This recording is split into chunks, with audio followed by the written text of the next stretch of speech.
y mi persona, Kevin López. Listo. Tenemos que tener en claro el concepto que esto es un proceso metabólico llevado a cabo en la mitocondria o que esto utiliza energía liberada por la oxidación de nutrientes para producir adenosín-trifosfato conocido como ATP, en la cual se conforma con dos componentes estrechamente relacionados, que es la cadena de transporte de electrones y la quimiosmosis, en la cual están relacionados con el término de quimiosmosis, que es el movimiento de energía en la cual sirve para utilizar ATP, o podríamos decir que es la difusión de la membrana, específicamente que se relaciona con la generación de ATP mediante el movimiento de iones de hidrógeno a través de la membrana mitocondrial. Y hay que tener en cuenta que la fosforilización oxidativa consta de 5 complejos que más adelante, con la ayuda de mis compañeros, daremos a detallar los procesos. Ahora, como otra cuestión, tenemos la de dónde viene. Recordemos que un paso previo a esto es el ciclo de Krebs, en el cual se obtuvo estas moléculas altamente energéticas, que tenemos un ATP, adenosín-trifosfato, y 3 NADH, nicotina, adenina, nucleótida, y un FADH, que es el dinucleótido. Y luego del ciclo de Krebs va a pasar lo que es alguna cadena de transporte de electrones, pero el ATP ya lo tenemos listo para ser utilizado como energía, pero el NADH y el FADH necesitan convertirse de alguna manera en ATP, que va a ser la manera en la que vamos a utilizar la energía.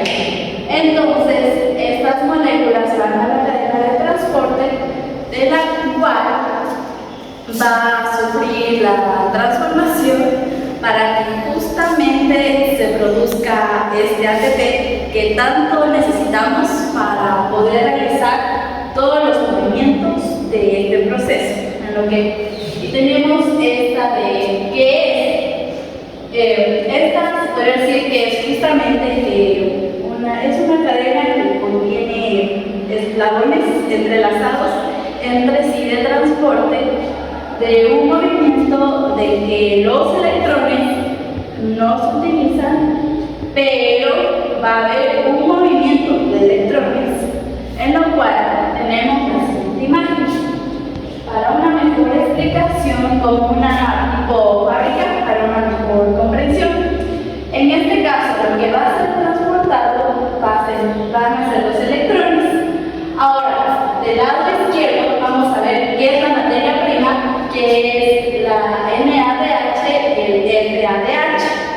Y a partir de aquí vamos a obtener lo que es la matriz de electrones que tanto necesitamos, si es justamente, vamos a ver lo que se llama lo oxidativo, porque aquí salen electrones. Cuando esto ya sucede, el resultado final es el ATP, en lo cual en esta imagen se podría resumir lo que va a suceder en este proceso. Ahora, enfocándonos en la fosforilación oxidativa, tenemos que son dos palabras diferentes, pero ¿por qué está unida a la cadena de electrones? Bueno, la fosforilación es unir un grupo de fosfato que tenemos, que lo vamos a añadir en este caso con el adenosin-trifosfato, que se va a ligar para convertirse en adenosin-trifosfato. Es decir, que el ATP lo que necesita es la molécula de energía, es la fosforilación oxidativa, que esta significa pérdida de electrones o ceder electrones. ¿Y de dónde vamos a sacar cuáles son los electrones? Pues ya mencionado, vamos a utilizar lo que es el NADH y el FADH. Y ahora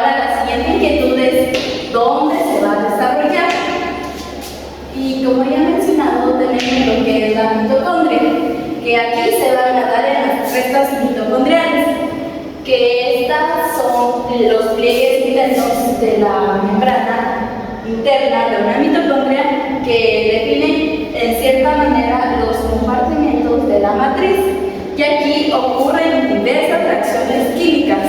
Por lo tanto, aquí ocurren diversas funciones, ya sea la respiración celular, la transporte de electrones, la fosforilación oxidativa y el transporte de proteínas, en las cuales hay que tener en cuenta que comienzan con la entrada de electrones en la entrada de la respiración celular, y tenemos que tener en cuenta que la fosforilación oxidativa comienza con la entrada de electrones en la cadena respiratoria, y como siguiente ya llegan mis compañeros.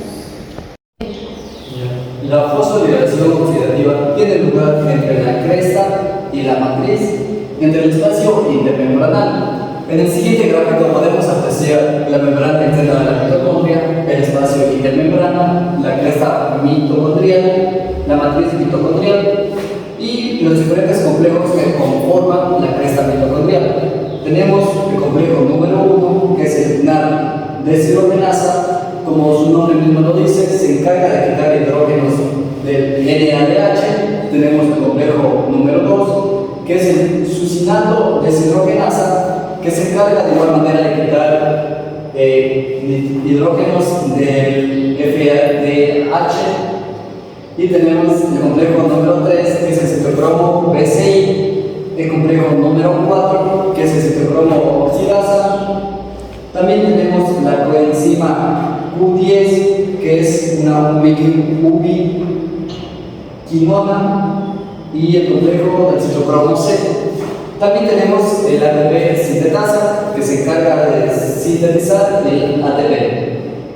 En la siguiente diapositiva tenemos los diferentes complejos: el complejo número 1, el complejo número 2, el complejo número 3, el complejo número 4 y el ATP sintetasa.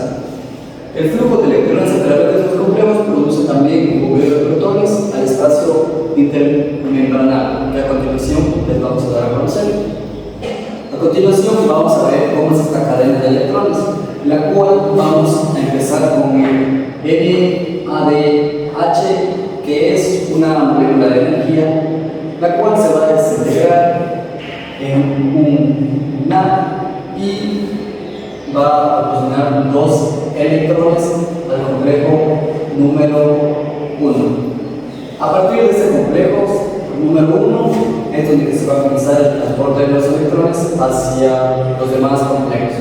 Del complejo número 1 va a pasar a la coenzima Q10, de la enzima Q10 va a pasar al complejo número 3, del complejo número 3 va a pasar al citocromo C, del citocromo C va a pasar al complejo número 4, y del complejo número 4 se va a añadir con una media molécula de oxígeno y dos moléculas de hidrógeno, lo cual nos va a dar como resultado H2O o agua.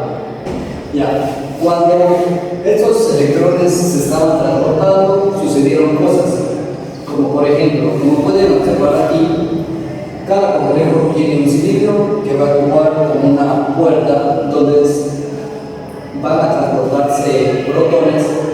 Entonces, cuando los electrones se ubicaron en el complejo número 1, se transportaron 4 protones de hidrógeno por este complejo. Después pasaron al complejo número 3 los electrones, donde también se transportaron 4 protones de hidrógeno, y para finalizar se transportaron al complejo número 4, donde solamente se transportaron 2 protones de hidrógeno. Entonces, esto nos quiere decir que por un NAD nos va a enviar 10 protones de hidrógeno. En el espacio intermembranoso se encuentran todos los protones, los cuales para poder ingresar de nuevo a la matriz intermitocondrial tienen que pasar por el ATP sintetasa. El ATP sintetasa bombea 4 protones de hidrógeno. Por cada 4 protones de hidrógeno que bombee el ATP, el